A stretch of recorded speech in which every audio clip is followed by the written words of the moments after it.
مصر کے اندر حضرت موسیٰ علیہ السلام نے ایک کبتی کو تھپڑ مار دیا تھا۔ قرآن مجید کے دامن میں یہ واقعہ موجود ہے۔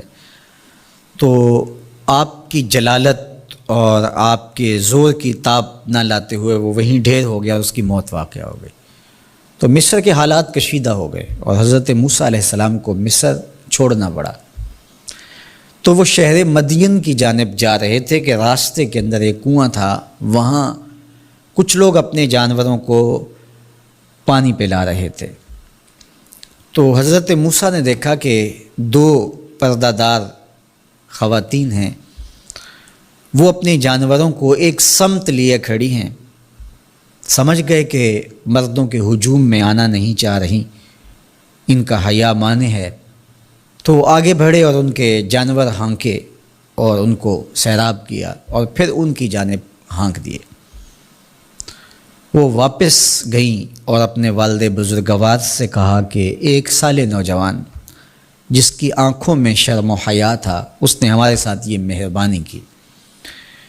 تو ان کے والد گرامی نے کہا کہ جاؤ اس کو بلا کے لاؤ۔ قرآن مجید میں اس کا ذکر کیا گیا۔ فجاءتہ احداہما تمشی علی استحیاء، ان میں سے ایک خاتون حیا میں سمٹی ہوئی حاضر ہوئی۔ اس نے کہا کہ ہمارے والد گرامی آپ کو بلاتے ہیں، آپ نے ہمارے ساتھ جو مہربانی کی ہے اس کا وہ اجر دینا چاہتے ہیں۔ تو حضرت موسیٰ علیہ السلام ان کے ساتھ چلے گئے، اور جب گئے تو یہ گھر تھا حضرت شعیب علیہ السلام کا، اور یہ صاحبزادیاں حضرت شعیب علیہ السلام کی تھیں۔ تو اس خاتون کا شرم و حیا کے ماحول میں حضرت موسیٰ علیہ السلام کو یہ کہنا اور چل کے اس انداز سے آنا، قرآن نے اس کی حکایت بیان کی ہے۔ تو خدا کو پسند ہے کوئی خاتون حیا کے ماحول میں آئے تو اللہ اس کی آمد کو اور اس کے آنے کو قرآن کا عنوان بنا دیتا ہے اور قرآن کی حکایت بنا دیتا ہے کہ جو خاتون حیا کے جوہر کی مالکہ ہو وہ اللہ کو کتنی اچھی لگتی ہے۔ اللہ اکبر۔ حضرت نبی اکرم صلی اللہ علیہ وآلہ وسلم کا فرمان حیا کے حوالے سے، الحیاء من الایمان، حیا ایمان سے ہے۔ تو جتنے بھی ایماندار لوگ ہیں وہ پھر حیا کے جوہر سے مزین ہوں گے، مالا مال ہوں گے۔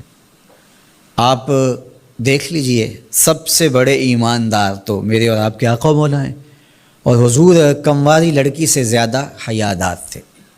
باقی حضور کے اصحاب دیکھ لیجئے، ان کا حیا، اور حضور کی ازواج مطہرات کا حیا دیکھیے۔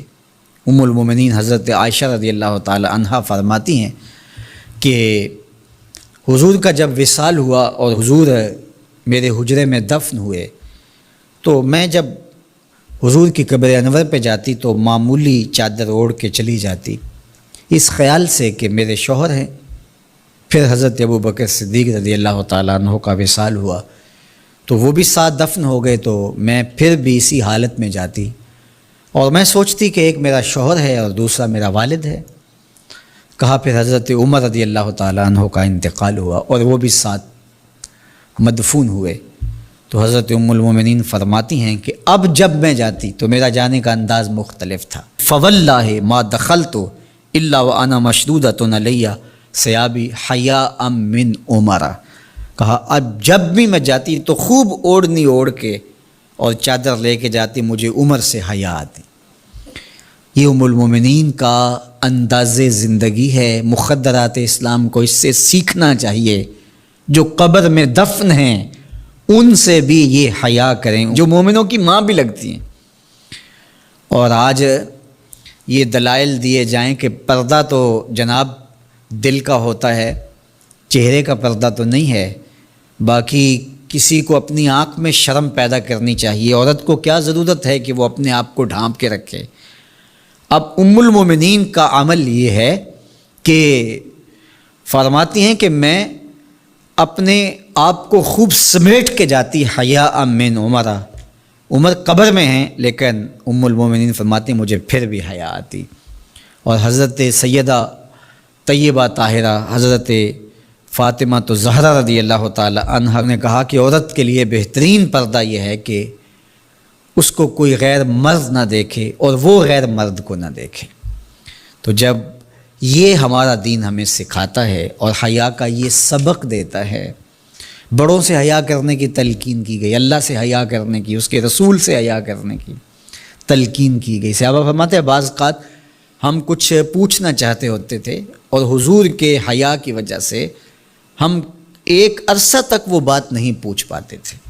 آج دادا کے سامنے بچے جس طرح بات کرتے ہیں اور جس طرح بچوں سے حیا کا جوہر ختم ہو گیا ہے اور اس کو وہ تہذیب نو کا کرشمہ سمجھتے ہیں اور جدید دور کی کرامت سمجھتے ہیں، یہ دور جدید کی کرامت نہیں ہے، یہ جاہلیت ہے۔ بڑوں کا احترام اور بڑوں کی عزت یہ زندگی کا جمال ہے۔